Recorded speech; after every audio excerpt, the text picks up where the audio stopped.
Welcome to the lecture for Standard 11. We are going to discuss the Rutherford's nuclear model of an atom. In our previous lecture, we have discussed about the Thomson model of an atom. Thomson proposed the first atomic model. According to Thomson's model of an atom must be a dense sphere in which the positively charged protons are completely spread in a uniformly in a entire sphere of an atom, and the negatively charged electrons are embedded in such a way that which provides the electrical neutrality to the atom, and electrostatic stable structure is explained by the Thomson, and it is called Thomson model of an atom. The structure is looking like the plum pudding cake, watermelon model, etc. name given, but this Thomson's model of an atom has certain limitations, and this limitation came to know after the experiment performed by the Rutherford as a alpha particle scattering experiment, जो आज हम discuss करने वाले हैं, जिस alpha particle scattering experiment performed by Rutherford. Ernest Rutherford in 1911 performed an experiment which lead down to downfall of Thomson's model. Ernest Rutherford के ये experiment से पहले Thompson model of an atom को एक्सेप्ट किया गया था एज एन एटॉमिक मॉडल, लेकिन जब 1911 में रुथरफोर्ड ने अल्फा पार्टिकल्स एक्सपेरिमेंट परफॉर्म किया, वहीं से जो थॉमसन मॉडल है उसका डाउनफॉल शुरू हो गया. Experiment involved the bombardment of a thin sheet of gold having thickness around about 100 nanometer, or we can say it is 10 raised to minus 5 centimeter by alpha particles. Alpha particles are positively charged particles and and they are heavy particles. ये alpha particles है, helium nuclei generally होते हैं, helium के nuclei He+ ion. ये helium nuclei जो है, ये alpha particles जो है, इनका बॉम्बार्डमेंट किया गया over a thin sheet of a gold foil. एक डायग्राम हमारे पास है, एक सोर्स है जो अल्फा रेज प्रोड्यूस करता है, alpha rays, source of alpha rays. ये सोर्स में से अल्फा रेज के बीम को एक स्लिट मतलब एक छोटा सा ओपनिंग जिसके थ्रू पास किया गया है, एंड ये जो स्लिट है उसके थ्रू ये अल्फा पार्टिकल्स को बॉम्बार्ड किया गया है over a thin gold foil. एक थिन गोल्ड फॉइल है जिसके ऊपर इसको बॉम्बार्ड किया गया है. ये थिन गोल्ड फॉइल के ऊपर अल्फा पार्टिकल्स के बॉम्बार्डमेंट के बाद ये सराउंडिंग में एक सर्कुलर फ्लोरोसेंट स्क्रीन लगाई गई है. ये जो फ्लोरोसेंट स्क्रीन है, you know that fluorescent screen has a coating of a zinc sulphide, ZnS screen we are having. Zinc sulphide coating is there over this circular ring. ये circular ring क्यों लगाई गई है वो हम बाद में डिस्कस कर रहे हैं. वापस आ रहा है. An experiment involved bombardment of a thin sheet of a gold. Gold का एक थिन शीट लिया गया है, ये गोल्ड फॉइल है, ये गोल्ड शीट है, मेंशन किया गया थिन गोल्ड फॉइल यहां पर, जिसकी थिकनेस अराउंड अबाउट 100 नैनोमीटर है, या हम ये कह सकते हैं 10 raised to minus 5 सेंटीमीटर. उस पर अल्फा पार्टिकल्स के बॉम्बार्डमेंट के बाद क्या हुआ? Alpha particles were obtain in form of a narrow beam passing through the slit in a lead plate. ये लीड प्लेट में इनको बॉम्बार्ड किया गया है, ये स्लिट के थ्रू उसको पास किया गया है. A circular ZnS screen was placed around the foil to detect the deflection suffered by alpha particles.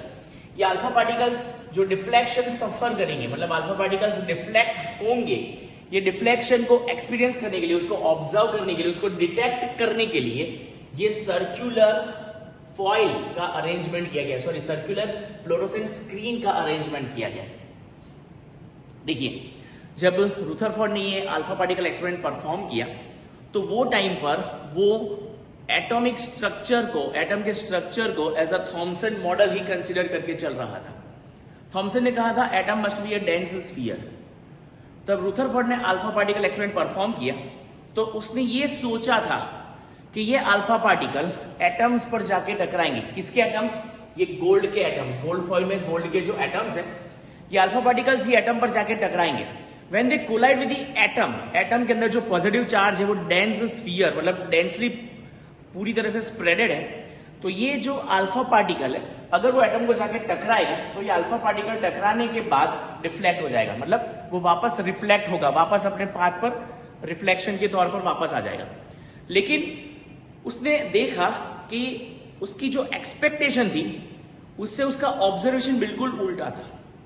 उसने ये एक्सपेक्ट किया था कि अल्फा पार्टिकल्स जो है वो गोल्ड फॉइल को टकरा के वापस आ जाएंगे, लेकिन उसने ये देखा कि ज्यादातर अल्फा पार्टिकल्स गोल्ड फॉइल को टकराने के बाद भी उसमें से पेनिट्रेट हो गए, रिफ्लेक्ट होने के बजाय या डिफ्लेक्ट होने के बजाय most of the alpha particles gets penetrated मतलब पास हो गए। और ये अम्यूजमेंट के साथ उसने ये अरेंजमेंट परफॉर्म किया कि भाई मैं देखूं तो सही कि कितने अल्फा पार्टिकल्स जो है वो पेनिट्रेट हो रहे हैं, कितने अल्फा पार्टिकल्स जो है वो डिफ्लेक्ट हो रहे हैं और कितने अल्फा पार्टिकल्स जो है वो रिफ्लेक्ट हो रहे हैं।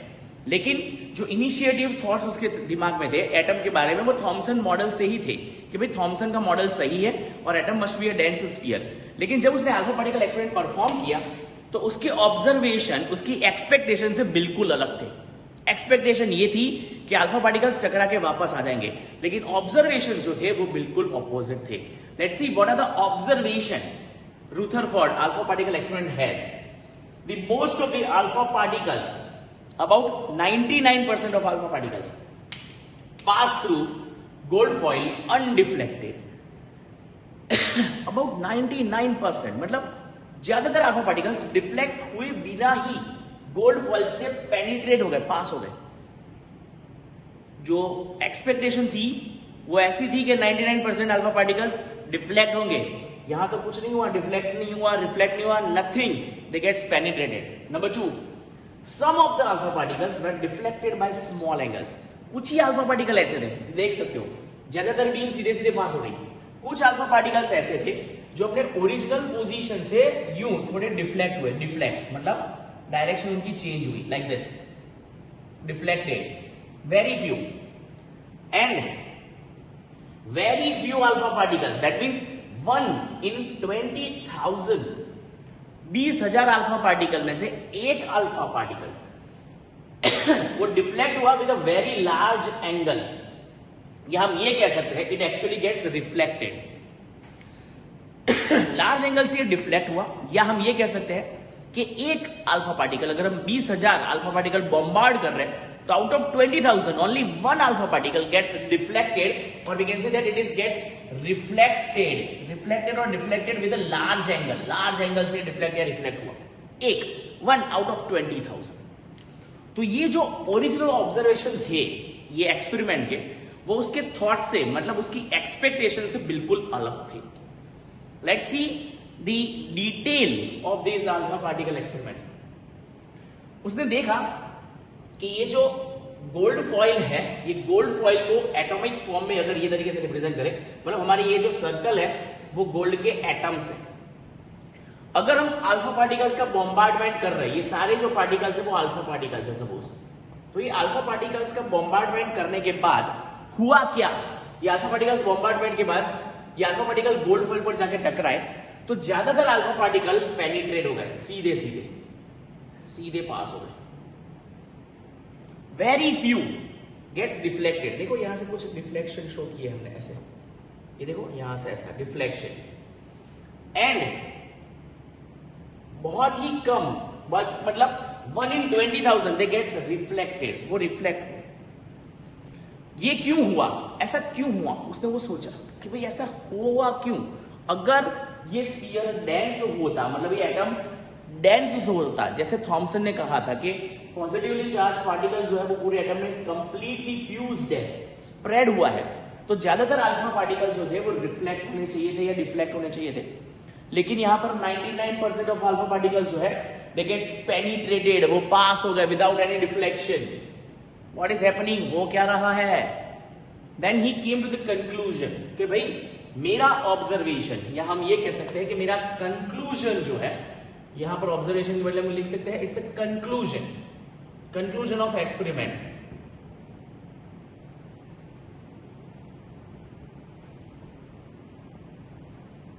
कंक्लूजन ही वो कौन सा कंक्लूजन पर आया कि भाई ये हुआ क्यों।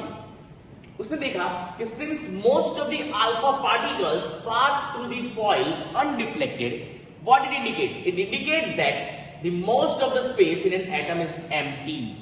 अब वो अपने एक कंक्लूजन पर पहुंचा कि भाई मैं अब तक मानता था कि थॉमसन का मॉडल सही है और एटम जो है it must be a dense sphere, लेकिन अब मैं थॉमसन के साथ सहमत नहीं हूं. थॉमसन का मॉडल जो है वो सॉरी ये गलत है.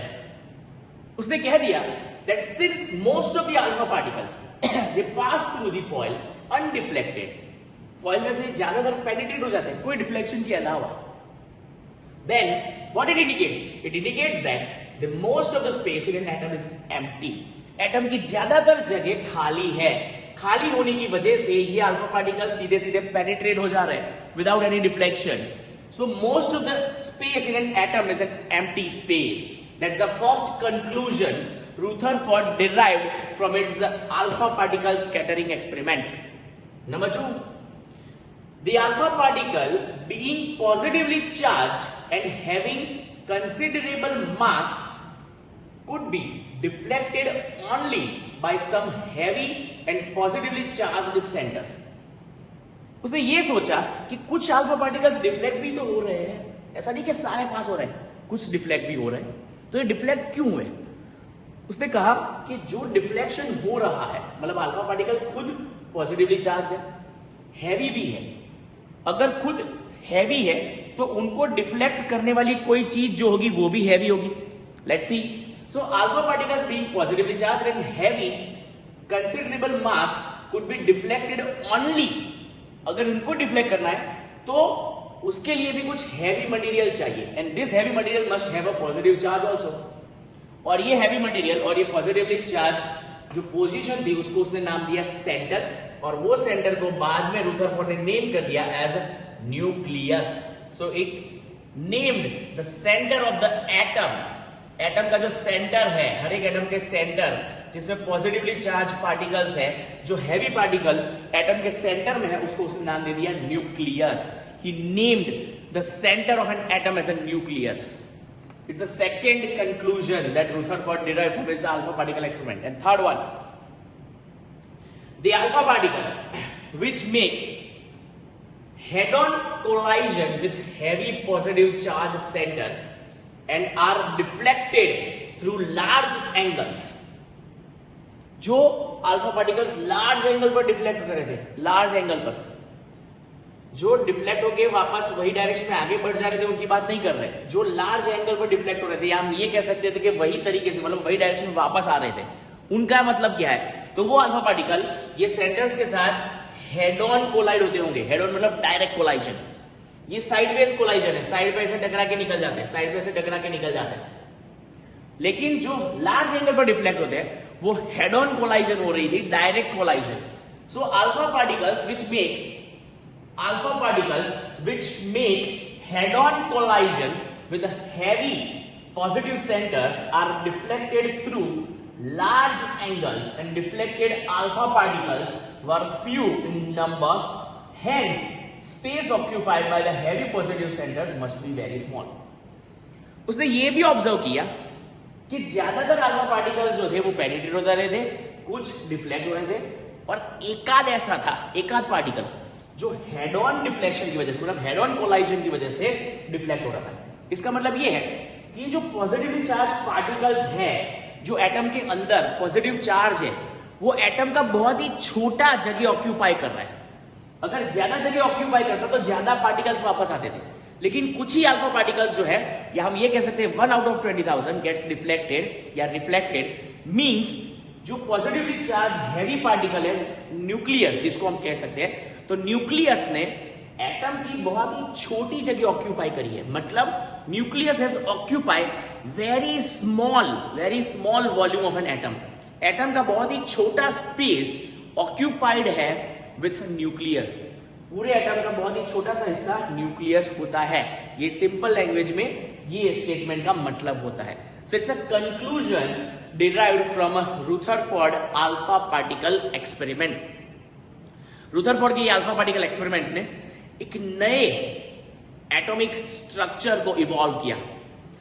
तो ये जो थियरी थी, ये अल्फा पार्टिकल एक्सपेरिमेंट जिसमें ये ऑब्जर्वेशन है, ये उसका डायग्राम है, ये उसका कंक्लूजन है, ये आप जल्दी से कॉपी करें। इसके बाद हम डिस्कस करने जा रहे हैं Rutherford proposed alpha particle experiment and the atomic structure derived from the alpha particle experiment. Alpha particle experiment तो यही है।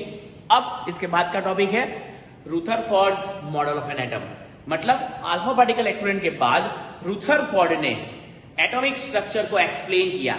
Now according to Rutherford what should be the structure of an atom, एक atom का structure क्या होना चाहिए। अब हम रुथरफोर्ड की थियरी डिस्कस करने वाले हैं। उससे पहले आपके पास 5 मिनट है, जल्दी से ये थियरी कॉपी कर सकते हैं and then will resume this lecture in its part 2 as a Rutherford model of an atom.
Okay, I think आपने इसको कॉपी कर ही लिया है।